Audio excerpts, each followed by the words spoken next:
फतेहाबाद की सभी सम्मानित जनता को प्यार भरा नमस्कार। अभी हमारी मौजूदगी आपके जनपद आगरा की फतेहाबाद विधानसभा में है और आज हमारे साथ समाजवादी पार्टी के नेता महेश सिंह सिसोदिया जी मौजूद हैं। आज 2027 के चुनाव के बारे में चर्चा करेंगे क्योंकि कहीं ना कहीं 27 के चुनाव के लिए अच्छी खासी दावेदारी पेश कर रहे हैं फतेहाबाद विधानसभा के लिए। आज जानेंगे समाजवादी पार्टी का फतेहाबाद के अंदर कैसा रुझान रहने वाला है। सर, सबसे पहले तो बहुत बहुत स्वागत है आपका। धन्यवाद। कैसे हैं सर?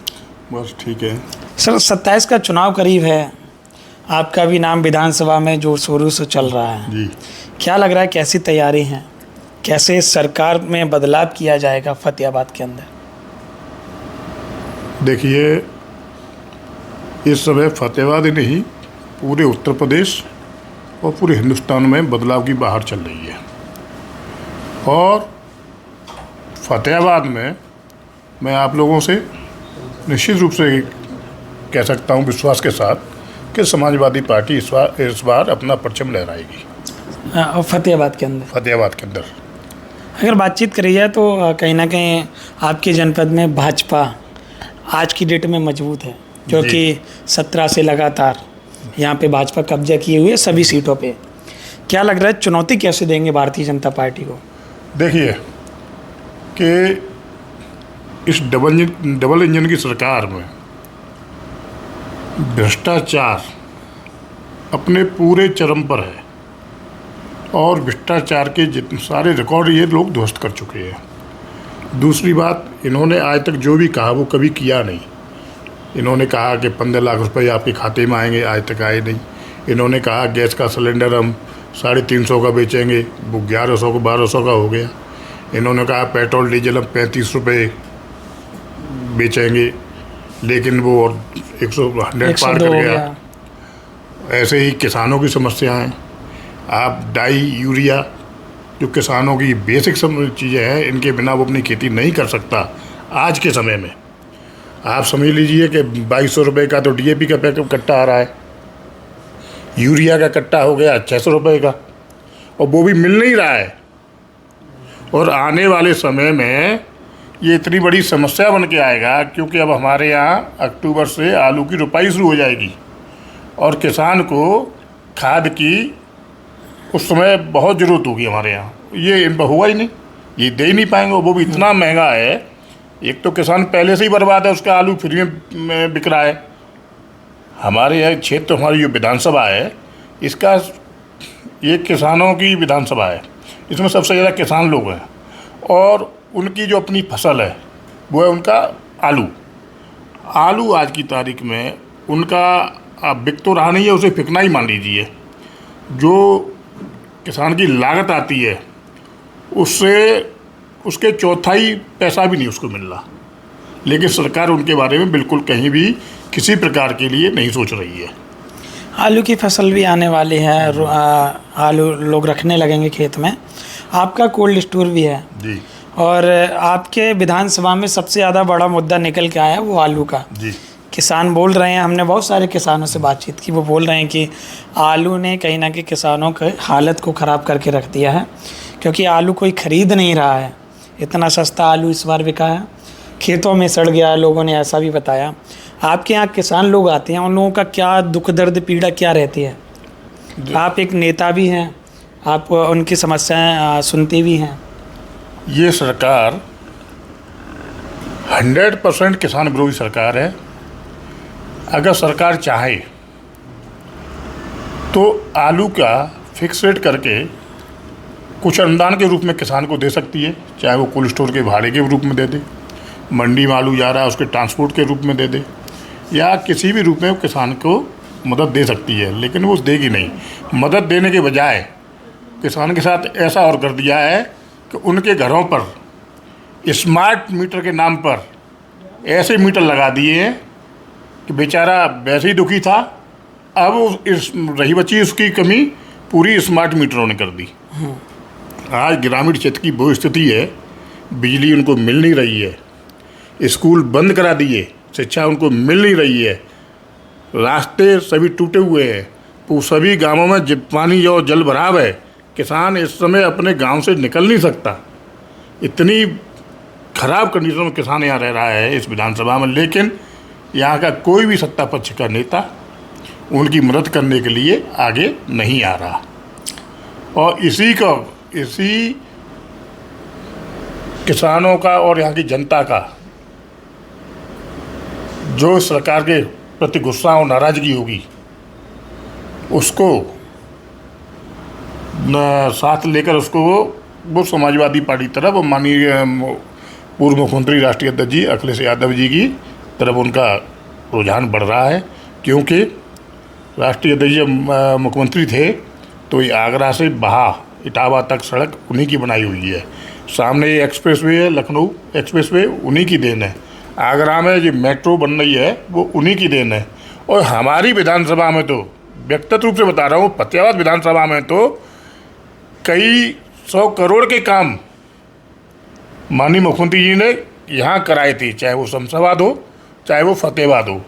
आप आगे जाएंगे तो पॉलिटेक्निक कॉलेज मिलेगा, बने हुए उसको 10 साल हो गए, लेकिन इस सरकार में मात्र अभी से 6 महीने पहले स्टार्ट किया गया है उसको, जबकि उसकी कंडीशन बहुत ख़राब हो चुकी है।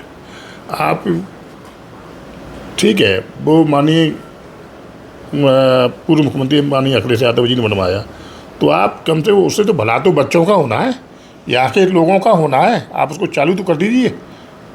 अरे आप अपना बोर्ड लगा दो कि हमने बनवाया है। जैसे आप कह रहे हो रेल हमने चलवा दी, मेट्रो रेल हमने चलवा दी, एक्सप्रेसवे हमने बनवा दिए, तो ये भी कह दो हमने बनवाया है, लेकिन उसको चालू तो कर दो।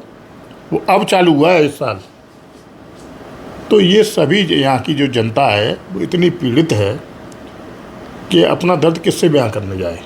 और इस डबल इंजन की सरकार से ज़्यादातर लोग डरे हुए हैं। कोई आप जहाँ भी जाएंगे, कोई भी व्यक्ति इस क्षेत्र का मतदाता या इस ज़िले का मतदाता है, यार आप कहीं भी जा रहे होंगे, वो अपनी बात स्पष्ट रूप से आपके माइक पे नहीं बोल पाएगा, ना बोलेगा वो। शायद आपको भी लग रहा होगा। कुछ लोग ऐसे ही मिले जिनके पास माइक लेके गए, वो हट गए अलग। उनको ये लगता है कि फलाना पार्टी का नेता देख लेगा तो मेरा काम नहीं करेगा, अगर थोड़ा बहुत हो रहा है वो भी नहीं होगा। तो वो लोग इस समय जब तक ये चुनावी बिगुल नहीं बजेगा, वो आचार संहिता नहीं लगेगी, तब तक सभी लोग शांत रहेंगे। आप विश्वास करिए आयुष जी, जिस दिन चुनावी संक्रांत हो जाएगा, और आचार संहिता लग जाएगी, आपको उस दिन मालूम पड़ जाएगा कि जनता का रुझान किधर है और डबल इंजन की सरकार कहाँ गई। ये भी नहीं मालूम पड़ेगा कि कहाँ चलेगी। जैसे आई थी वैसे ही गायब होगी, ये जैसे आई थी वैसे ही गायब होगी। अच्छा, मान लीजिए आपको टिकट दे दी जाती है समाजवादी पार्टी की तरफ से, तो क्या मुद्दे लेकर जाएंगे आप जनता के बीच में? और अभी जा रहे हैं तो क्या मुद्दे लेकर जा रहे हैं? देखो, हम लोग अभी जनता के बीच में जा रहे हैं और यही मुद्दे हमारे आज हैं, यही मुद्दे हमारे आगे रहेंगे। सबसे पहले फतेहाबाद विधानसभा का सर्वगणिक विकास, सभी, और सबसे पहला मुद्दा शिक्षा। जो स्कूल बंद किए जा रहे हैं सरकारी, गरीब के बच्चे, पिछड़ों के बच्चे, दलितों के बच्चे जो पढ़ते हैं उसमें, जो सरकारी स्कूल है उसमें ज़्यादातर लोग पीडीए के लोग पढ़ते हैं, जिनकी आर्थिक स्थितियाँ खराब होती हैं। भाई बड़े आदमी वो तो प्राइवेट स्कूल में पढ़ा ही रहे हैं, लेकिन उनको इनका सोचना ये है कि पढ़ने नहीं चाहिए, ये मजदूर हैं तो मजदूर ही रहें।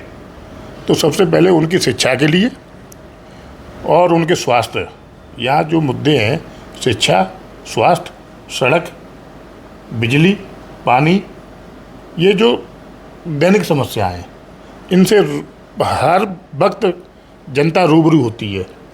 वो समस्याएं सबसे पहले दूर की जाएंगी। फिर उनको ग्रामीण क्षेत्र में ही लोग अपना काम करने के लिए बाहर जाते हैं। हमारी ये कोशिश होगी कि हमारी सरकार बनती है उसके माध्यम से इस तरीके के कुटीर उद्योग लाने की कोशिश करेंगे कि लोग वहीं की वहीं बाहर ना जाना पड़े। ग्राम पंचायत स्तर पर या नया पंचायत स्तर पर इस तरीके के कुछ कुटीर उद्योग लगाए जाएं, जिसमें वहाँ की महिलाएं और बुजुर्ग लोग और वहाँ की लोग जो काम करके उनको रोज़गार मिल सके। ये भी हम पूरी कोशिश करेंगे। यही आपके मुद्दे आगे भी रहेंगे? बिल्कुल रहेंगे। और ये आप भी ले लीजिए कि हमारे फतेहाबाद में क्या उत्तर प्रदेश में 26,000 कॉलेज बंद किए, स्कूल बंद किए बच्चों के। और अगर आप ठेकों की गिनती गिनेंगे, शराब वाले ठेकों की, जिससे जनता परेशान, महिलाएं बहुत परेशान है। सही पहले बात। क्या होता था, गांव से 10-10, 15-15 किलोमीटर दूर ठेके हुआ करते थे, तो एक बार आदमी घर पहुंच कर दोबारा लेने नहीं आता था। अब स्थिति ये कर दी है कि 2 गांव के बीच में एक ठेका, तो कोई भी मजदूर आदमी जाता है, सुबह शाम तो मेहनत करके आता है, 300-400 रुपये कमा के लाता है, वो शाम को उस ठेके पे ही बराबर कर देता है, घर कुछ लेके ही नहीं जा रहा है। सही बात।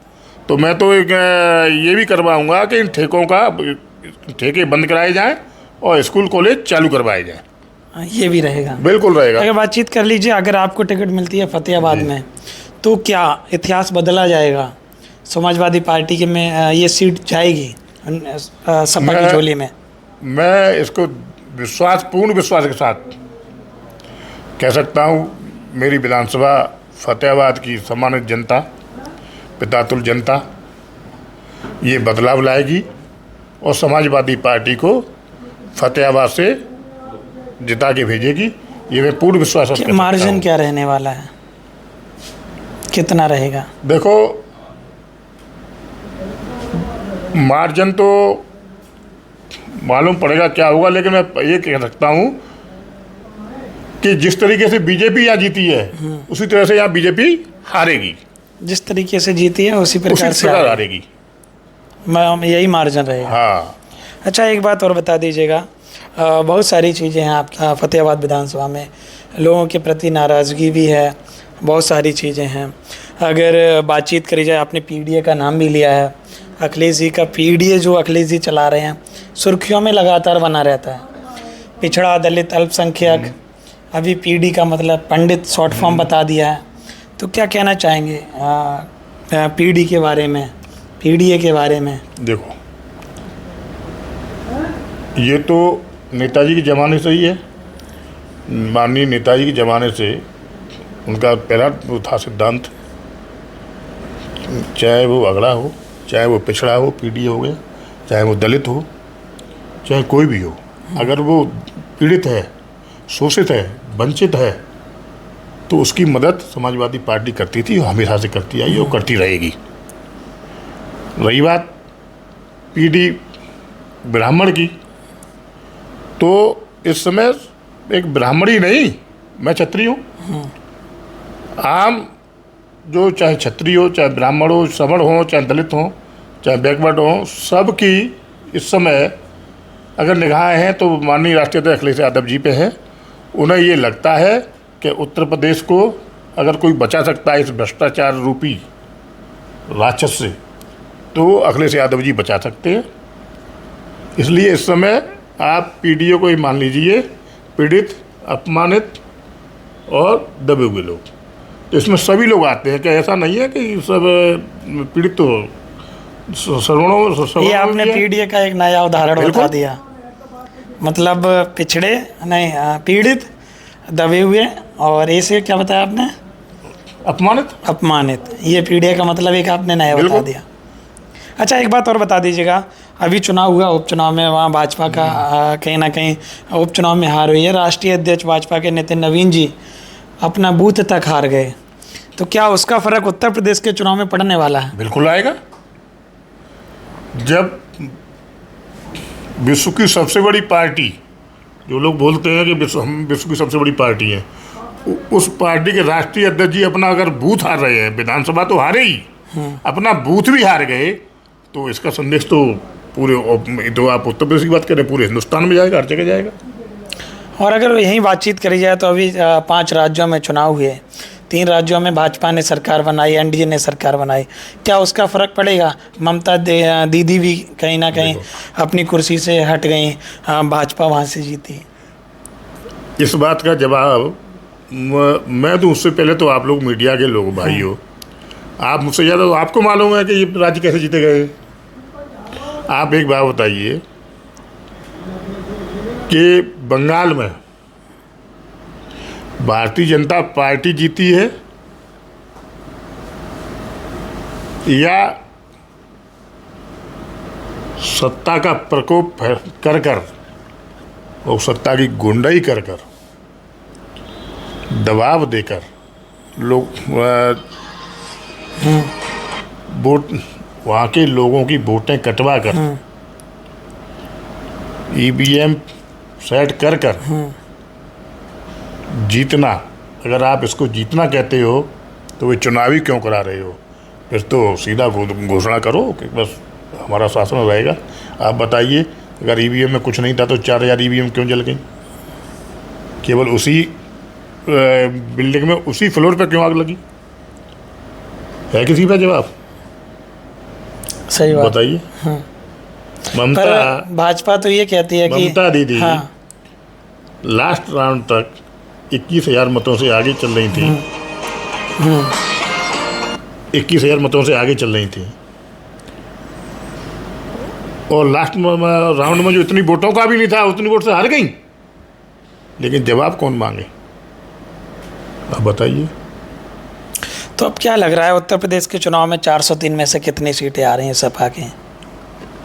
मैं दावे के साथ कह सकता हूँ कि जो इस समय पोजीशन है, जैन जी का आंदोलन, राम मंदिर की चढ़ावे की चोरी, अब तो अल्फा, जैन अल्फा भी बाहर आ गया। आप अनुमान लगा लीजिए इस समय लोगों में कितना नाराजगी और कितना गुस्सा है।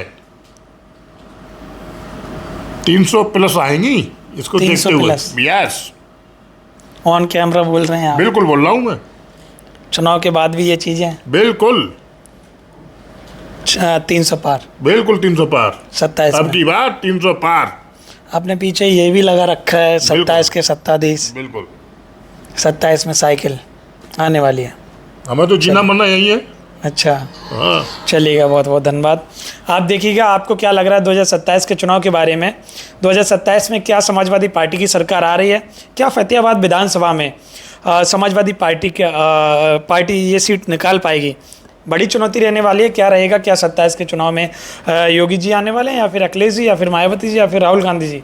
कौन आने वाला है? आपके फतेहाबाद विधानसभा के जो भी मुद्दे हों आप कमेंट करेंगे, आपके विधायक तक, आपके सरकार तक पहुंचाने की पूरी कोशिश करेंगे। अगर आपके समाजवादी पार्टी के लिए भी आपके कोई सवाल हो तो आप अपने कमेंट करिएगा। आपके सभी सवाल आपके नेता तक पहुंचाने की कोशिश करेंगे। जो भी आपके समाजवादी पार्टी के जनप्रतिनिधि होने वाले हैं उन सभी लोगों से हम बातचीत करेंगे और उन लोगों को भी वो सभी चीज़ें दिखाएंगे। आप बताइएगा आपको क्या लग रहा है? सर, आपने कीमती समय दिया, उसके लिए बहुत बहुत धन्यवाद। मैं तो आप लोगों को धन्यवाद दूंगा कि आप लोग पूरा उत्तर प्रदेश में घूमकर लोगों की राय ले रहे हैं, और उनकी राय को लेकर आप, चाहे वो सत्ता पक्ष हो, चाहे आने वाली सत्ता हो, चाहे विपक्ष हो, सबको आप पहुंचा रहे हैं। लोगों की भावनाओं सबको आप अवगत करा रहे हैं। हम इसके लिए आपको बहुत बहुत धन्यवाद देते हैं और बहुत बहुत साधुवाद देते हैं। Thank you. धन्यवाद।